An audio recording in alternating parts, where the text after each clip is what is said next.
This is going to be a comparison video of the features of both the Elementor Pro Post widget and the Post widget in Bricks Builder. I'm going to pay particular attention to two main aspects, the benefits and the cons. Let's open up a test page in Elementor Pro first and take the Post widget for a quick spin. So let's kick this off now by taking a look at how we do this with the Post widget that's part of Elementor Pro. This is a Pro feature. You're not going to get this in the free version of Elementor. So I've already gone ahead and created a blank page, and I'm simply going to add in the widget that I want. So I'm going to search for Post, and we're going to drag our Post widget in, and then what we're going to do is just make a little bit of space above and below, just so it looks a little neater on screen. So 50 pixels above and below. And you can see what we get to start off with when we open up and create a Post widget is this kind of view that we're probably used to if you've ever used the Post widget before. So what we're going to do is take a look at the features, and then we'll compare what we do and don't have between this and Bricks. So to start off with, what do we have? If we look on the left hand side, you can see we can choose between three different kinds of skins, as they call it. In other words, just slightly different designs. So this is the classic look that you probably expect to see if you're working with a normal WordPress post loop, but we can switch this over to cards view, which is a little bit more modern, a bit more fresh. As you can see, adds a little drop shadow to things, pretty cool.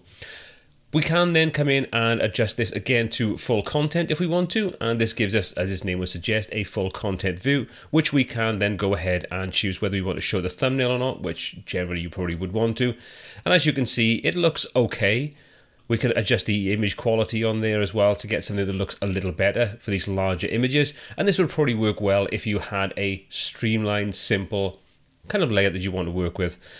We're going to put this back to what I would consider to be the most feature-rich, which is the cards option.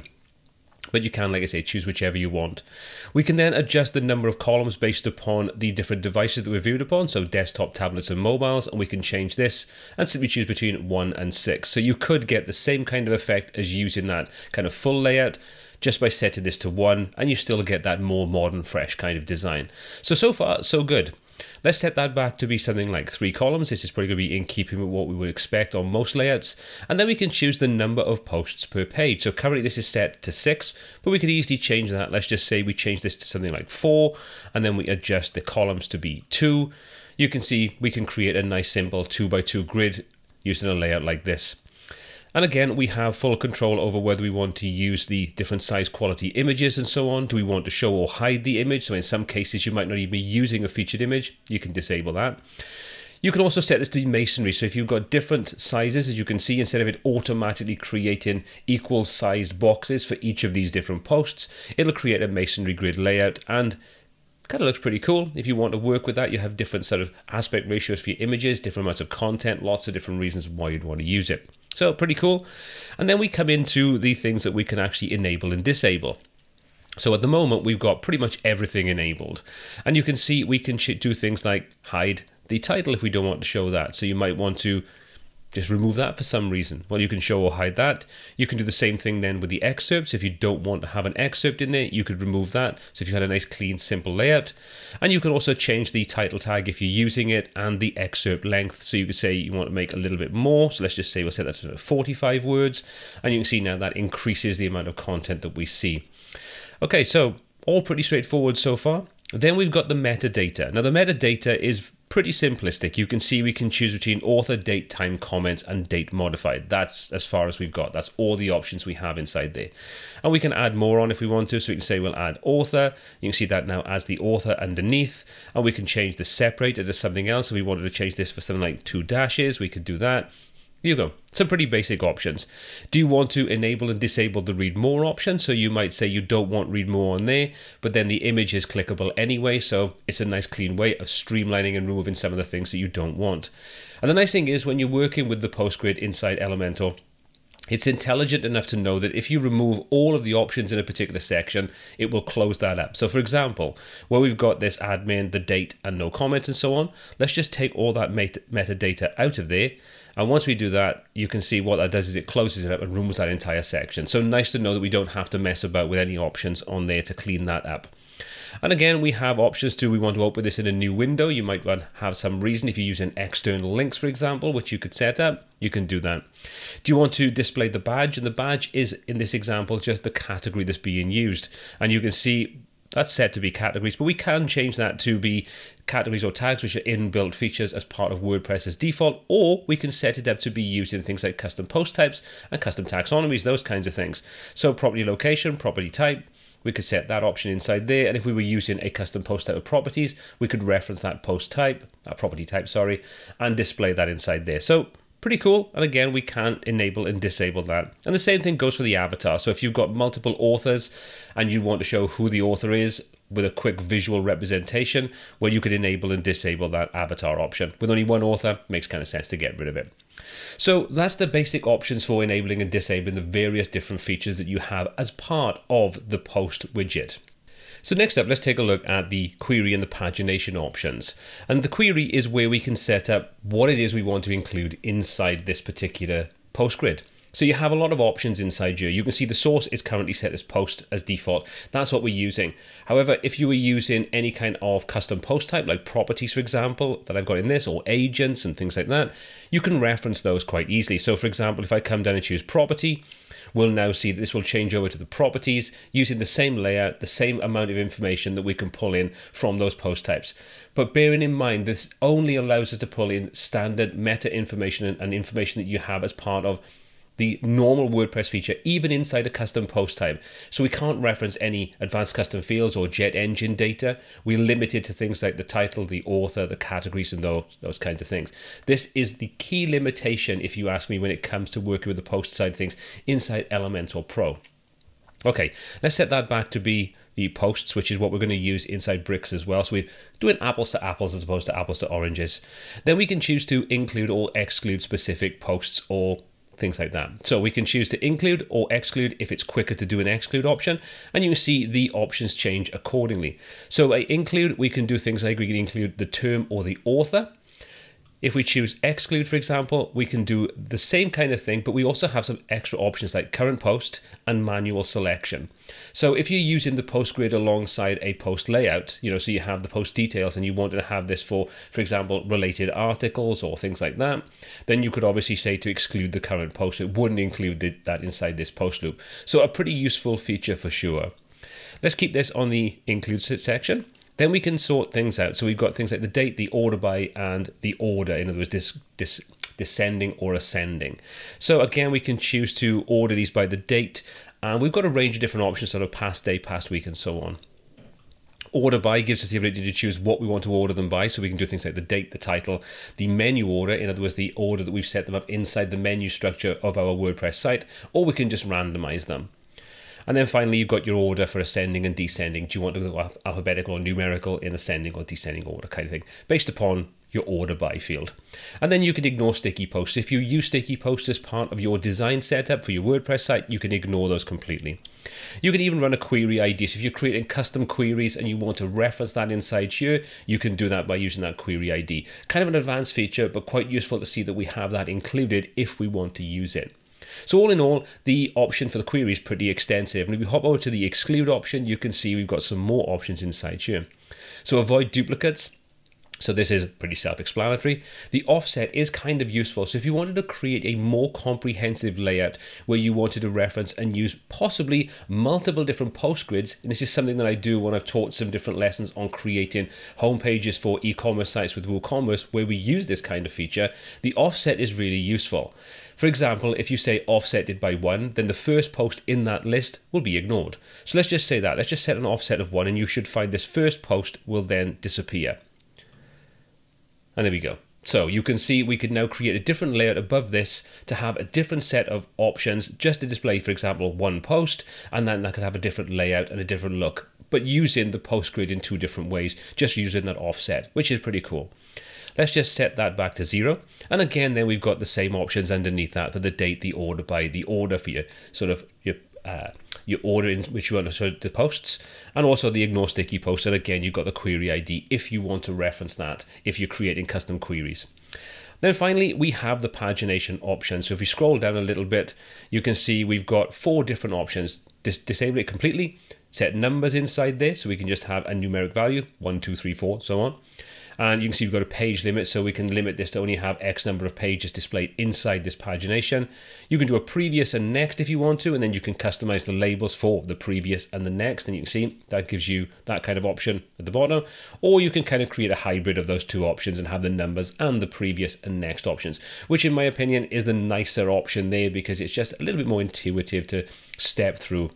Do you want to shorten those? You can do that if you want to, and it'll just abbreviate various different things. And then you can adjust your alignment on there for how you want things to be displayed. So all in all, pretty straightforward. Then obviously you've got all your styling options, which you can then do things like style the cars, the gaps, the rows, and things like that. So if you want to adjust the gaps inside there, you could do that very, very easily. You can adjust alignment. You can then come into the card and you've got a lot of styling options, but I don't think styling is that important, because whether you're working with bricks or you're working with Elementor Pro, you're going to have plenty of styling options to do pretty much anything you want with the look and feel. It's more about the functionality underneath everything. So that's how you set things up inside the post widget inside Elementor. Now, I think we can safely say that while Elementor's post widget ticks many boxes, it is still lacking in some key areas. So let's hop over onto the page with Bricks Builder installed and see how that fares in comparison to Elementor Pro. So setting things up inside Bricks is equally as simple. First thing we need to do though is to add a container. Now if you've never used Bricks before, or you've used Bricks earlier on and you haven't seen some of the changes, the new container is the main element you're going to use for building your sites. I'll go into that in a dedicated video in its own right. But just for now, I want to insert a container, and you can see now on the right hand side, inside our structure panel, we can see there's our container. Click on the three dots and we have all the options associated with it. So make sure we choose the first option, just to select the container, and then what we can do is if we want to, we can come over into the style and we can add a little bit of space around this. So let's go to layout, we'll uncheck and unlink these, and we'll just put 50 pixels top and 50 pixels bottom. So now we've got a bit of space inside our container. So let's come back in and add our elements, and let's just do a search for post. And you can see there's our post widget. Drag and drop that into our design. And as we saw with Elementor, it pulls in a range of posts. So let's just select that from the right hand side, and now we have our options on the left hand section. The style, I won't go into that again, like I say, because this is pretty self-explanatory. You've got your layouts, your typography, your background, those kinds of things. So let's leave that as it is. Let's focus on this content option. So the first thing we have is the posts, and this is like we saw in Elementor, where we can choose what information we want to pull in. So at the moment, the source is posts. But you can see we can choose between posts, page, and any. So a little bit, maybe less inside there, but if we start to add in custom post types and so on, we do get access to those. So that's pretty cool to see. We'll leave this set as posts, and then we've got the option for the order by, the order, the post per page, and again, that offset that we saw earlier in Elementor Pro. So if we scroll down, you can see currently we're looking at quite a few different posts, 10 I believe inside here. So let's just change this to like we saw with the previous one, and we'll set this to 4. And we'll see we now have 4 posts. If we want to use the offset, we can do that again. So let's say, for example, this first post, we can set an offset, press 1 inside there, and now that removes that first post from our list. So pretty cool. Pretty much exactly the same, like I say, as we saw. Okay, we then got the include and exclude in terms. So again, we've got options. We can include specific posts if we want to inside here. So we could say we want to include this hello world, for example. Well, that now pulls that up, and you can see we can keep on adding. So we could create a custom post layout for this, which is great if you want to do something like create a section on your site that focuses on just a specific set of content that you want to have control over, where you could use this option to create something like that. Pretty cool. Let's just remove that, and then the exclude, you can do the same in reverse. So it's a little different to the way that you've seen it with Elementor Pro. You could say, well, one's a little bit better. Yeah, I think Elementor Pro definitely wins on this one. It gives you just a little bit more control over those side things at this point in time. But this is still version 1 of Bricks. And it's definitely come a long way since the initial release that I took a look at in its own dedicated video a little while back. Then we've got the terms. So if you're creating categories, which currently there's nothing set up inside here, but you could then choose if you wanted to display only specific terms or categories, tags, those kinds of things. So we'll leave that as it is. So there's the first set of options for your posts. Next up, you've got your layout, and this is where we can kind of control how things look. Now, we do have to bear in mind that at this point, we don't have any way of customizing the loop inside here in exactly the same way that we don't have any built-in options inside Elementor Pro.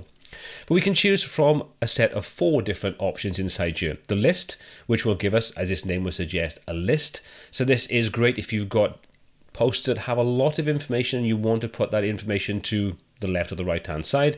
So you can set that up inside there. And obviously you choose your styling and you configure this to make it look a little prettier.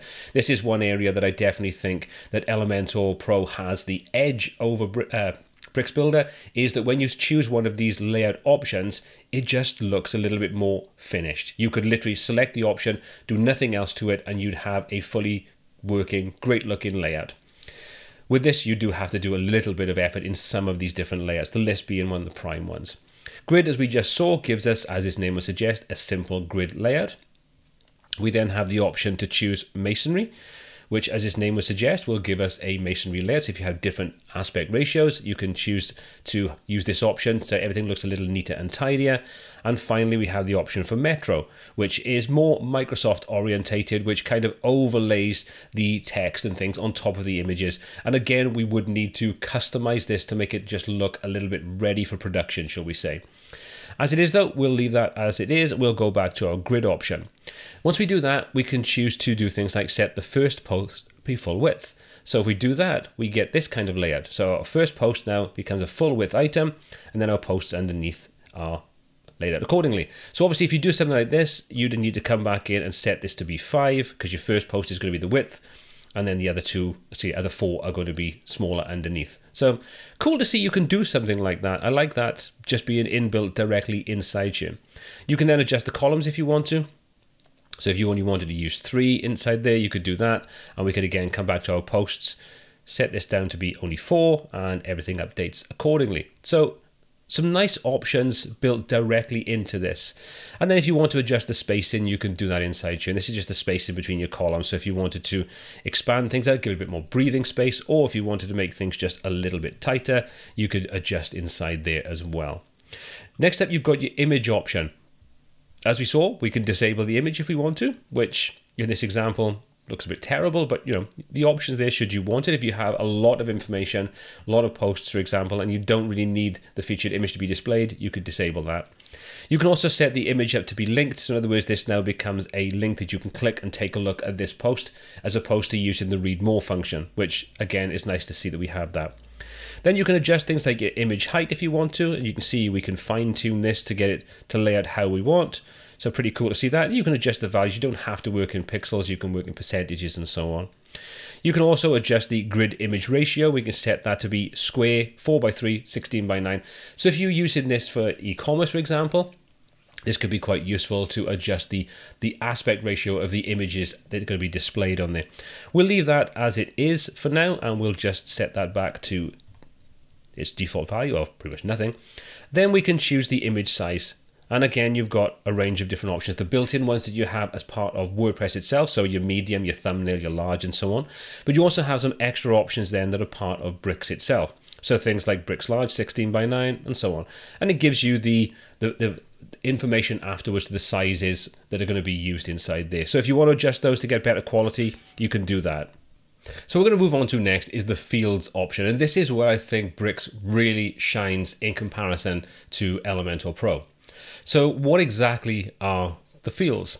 Let's open that up. You can see at the moment, each of our individual posts have 3 different things associated with them. We've got the featured image, we've got the title of the post, and we've got a small post excerpt. And if we take a look at the fields section, other than the image, which has its own separate section to enable and disable it, the fields option shows us the post title, which is a link, and also the post excerpt and the number of characters associated with it. So if we open this up, you can see inside there we now have a set of different options specific to that particular feature. So at the moment, this is our post title. It's a link. It's a H3 tag. If we wanted to change that to, say, for example, H4, we could change it. If we want to adjust the actual sizing, the padding, all those kinds of options, we can do that inside here, including the color, border, typography, and an overlay, those kinds of things. So that's pretty cool to see that we can do that. And this is fully stackable as well. So you can adjust these if you want to. You can say you wanted to put the excerpt above, and you can see now the excerpt sits above the title. Looks terrible, but it's possible to do that. Okay, so that's pretty cool.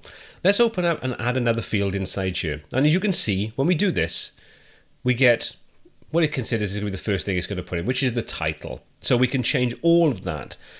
If we click on the little dynamic icon, we now have options inside here, and we have lots of options inside here. So unlike Elementor Pro, which gives us just some basic options, the title, the featured image, some basic things inside there, we now have more options.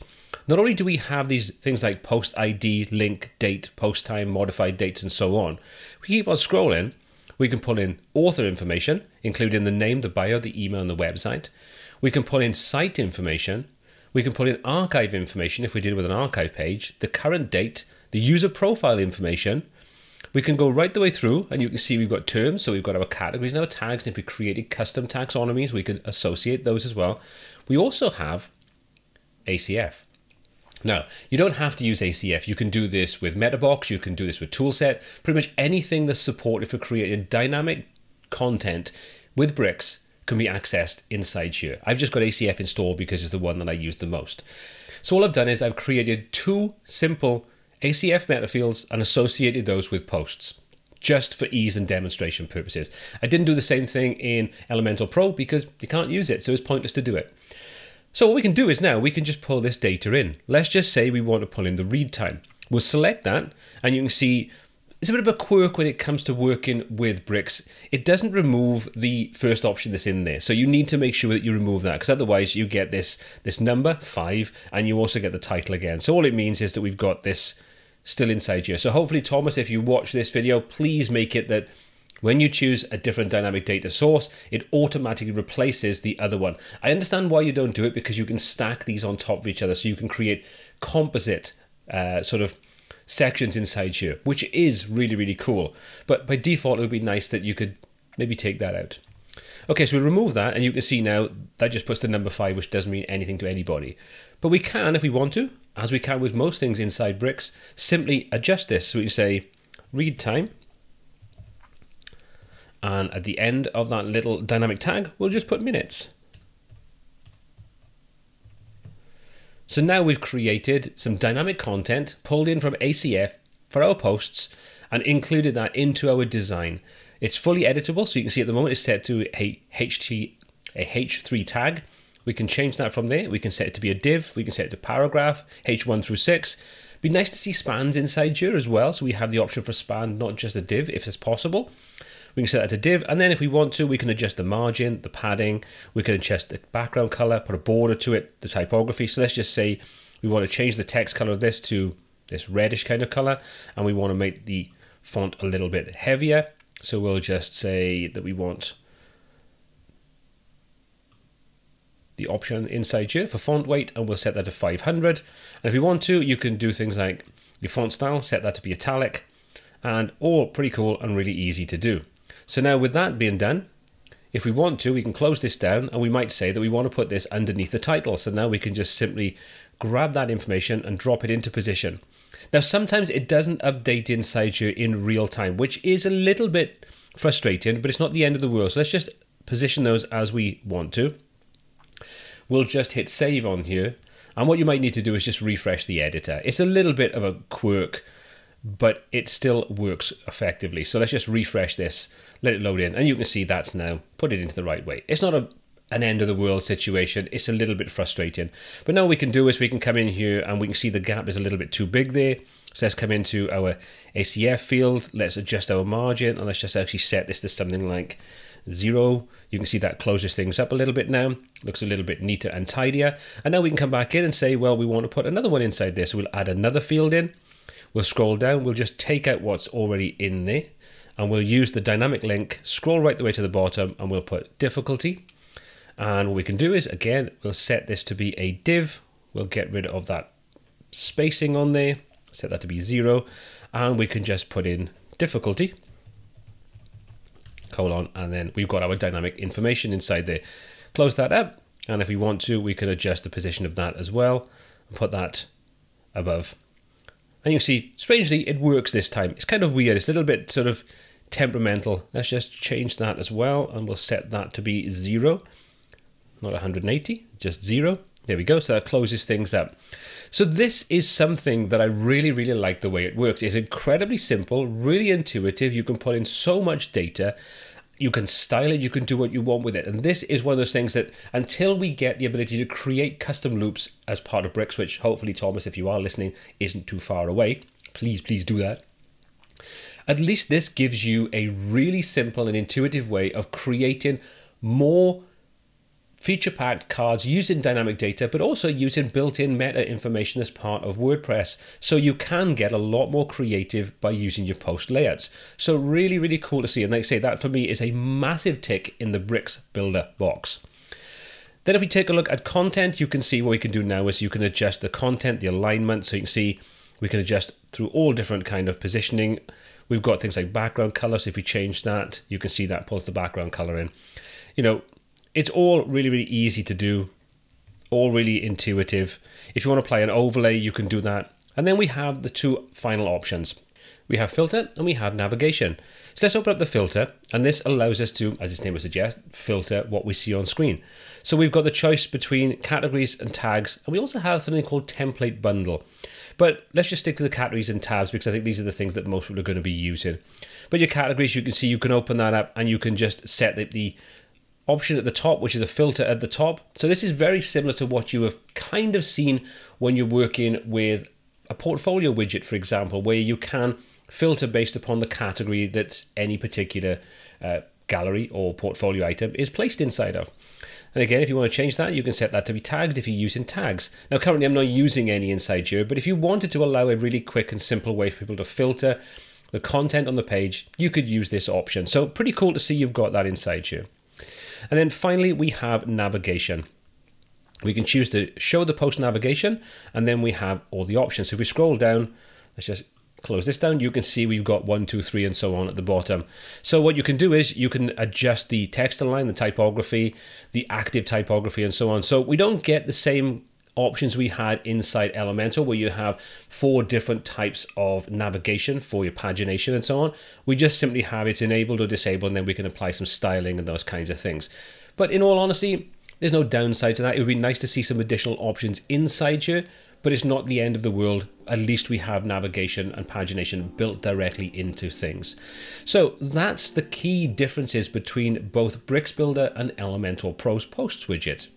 Now I think it's safe to say that while Elementor Pro's Post widget wins out on the initial design aspect, as well as a slightly more robust way in which we can choose what to display, Bricks absolutely smashes Elementor Pro when it comes to the ease in which you can add in as much metadata as you need, including that created with common metafield plugins like ACF and Metabox.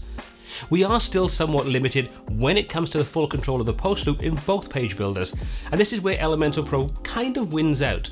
There are plenty of third-party plugins that will add this additional functionality. However, that still isn't a perfect solution, as it still relies on additional plugins to do what I would consider as an integral key job.